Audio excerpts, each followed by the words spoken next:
எல்லாருக்கும் வணக்கங்க. காலையில் 7 மணிக்கு வாக்கு பதிவு தொடங்கியது. தொடர்ச்சியாக நான் அக்ரகாரத்தில் தொடங்கி கருங்கல்பாளையம், வைராபாளையம் இந்த பகுதிகளில் வந்து எல்லா வாக்குச்சாவடி மையங்களையும் பார்வை செய்துட்டு வந்தேன். இப்போது இந்த 1 மணி நிலவரப்படி பார்த்திங்கன்னா சில பகுதிகள் 45% பதிவாக இருக்குது, சில பக்கம் 55%, ஒரு சில பக்கம் 58% வந்து பதிவாகிட்டு வருது. இதில் பார்த்திங்கன்னா 168 இந்த வளையக்கார வீதியில் ஒரு சிக்கல் நான் வரதுக்கு முன்பு நடந்திருக்கு. ஒரு பொண்ணு வாக்கு செலுத்தணுன்ட்டு வர்றாங்க. ஆனால் அந்த வாக்காளர் அட்டை வாங்கிட்டு பார்க்கும்போது ஏற்கனவே அவங்களது போடப்பட்டிருக்கு. அப்போ அது அந்த சிக்கல் வந்து ஏன்னா அவங்க வரும்போது ஓட்டு போட முடியல அப்படிங்கிறப்போ இந்த சிக்கல் என்னன்ட்டு அவங்க மாநகராட்சியில் போய் பேசியிருக்காங்க. அதுக்கு பிறகு என்ன சொன்னாங்கன்னா, ஏதோ ஒரு பெயர் 2 பெயரில் சிக்கல் ஆகிடுச்சு, மீண்டும் அவங்களுக்கு வந்து ஏதோ ஒரு வகையில் நாங்கள் அதை சரி பார்த்துறோம் அப்படிங்கிற மாதிரி இப்போ எங்கிட்ட தகவல் சொல்லியிருக்காங்க. அது மட்டும் இல்லாமல் இப்போது எங்களுக்கு இப்போ காலையில் அமைதியான வழியில் தான் போச்சு.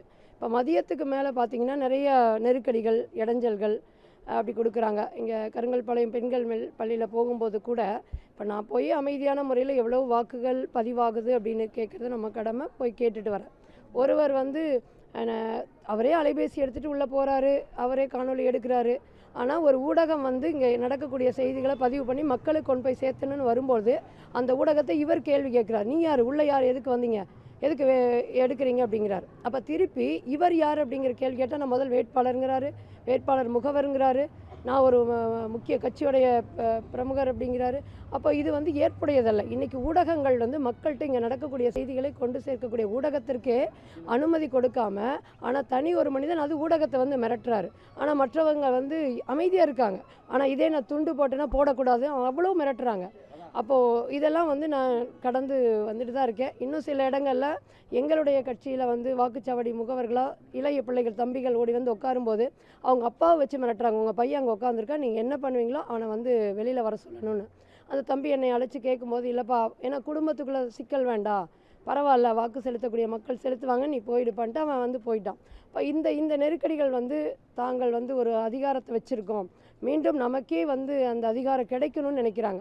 ஆனால் எளிய பிள்ளைகள் நாம் தமிழர் தத்துவத்தையும் சித்தாந்தத்தையும் ஏந்தி இந்த மண்ணுக்கு ஒரு மாற்றத்தை கொண்டு வரணும்னு, அதுவும் நியாயமான முறையில் நடக்கணும், அரசியல் ஒரு மாண்பு இருக்கணும், தத்துவம் வந்து எதிரியை வெளியே தனிப்பட்ட மனிதர்கள் எதிர்க்கக்கூடாதுன்னு நான் முடிந்த அளவுக்கு இப்போ வாக்குச்சாவடிக்குள்ளே போகும்போது கூட ஆசிரியர்களாக இருந்தவங்க இங்கே தேர்தல் பணி செய்கிறாங்க. எல்லாத்துக்கும் வாழ்த்துக்கள் சொல்லிவிட்டு, உணவு யாருக்காவது வரலையான்னு கேட்டு, திமுக முகவராக இருந்தாலும் எல்லாருக்கும் வாழ்த்துக்கள்னு சொல்லிட்டு அங்கே இருக்கிறவங்களும் சிலர் வந்து அந்த அன்போடு நடந்துக்கிறாங்க. ஆனால் ஒரு சிலர் செய்யக்கூடிய செயல் வந்து மொத்தத்துக்கே வந்து ஒரு தவறான ஒரு முன்னுதாரணமாக அமையுது.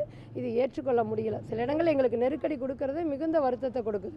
ஆனால் மக்களை பொறுத்த வரைக்கும் கடந்த தேர்தலுக்கு முன்பு வரைக்கும் 60,000 70,000 வாக்கள் பதிவே ஆகாமல் இருந்தது. இப்போ நான் பார்க்கும் பொழுது மக்கள் ஒரு ஆர்வமாக வந்து இது நம்ம கடமை, இதை நம்ம தவற விட்டுறக்கூடாது அப்படின்னு, நம்ம உரிமையை நம்ம செய்யணுன்ட்டு ஜனநாயக முறைப்படி வந்து அமைதியாக நின்று குழந்தைங்களெல்லாம் எடுத்துகிட்டு வந்து வரிசையில் நின்று வாக்கு செலுத்துகிறாங்க. ஒரு சில இடத்துங்களில் வாக்கு இயந்திரங்கள் வந்து கொஞ்சம் கோளாறு ஆகுது, மறுபடியும் அதை சரி செஞ்சுட்டு வராங்க. இந்த முறையில் வாக்குப்பதிவு நடந்துட்டுருக்கு. இங்கே வந்து ஒரு வாக்காளர் மாற்றி போட்டிருக்காங்கன்னு சொல்லியிருக்கீங்க. இதில் வந்து வாக்குப்பதிவில் ஏதோ முறைகேடு இருக்குன்னு சொல்கிறீங்க? இல்லை, அந்த இடத்துல ஒரு சிக்கல்ங்கிறாங்க. அது வந்து என்னென்னா, அவங்க வாக்கு செலுத்த வர்றாங்க அந்த பொண்ணு, ஆனால் ஏற்கனவே போடப்பட்டிருக்கு. அப்போ அவங்க போய் மாநகராட்சியில் புகார் பதிவு செஞ்சுருக்காங்க.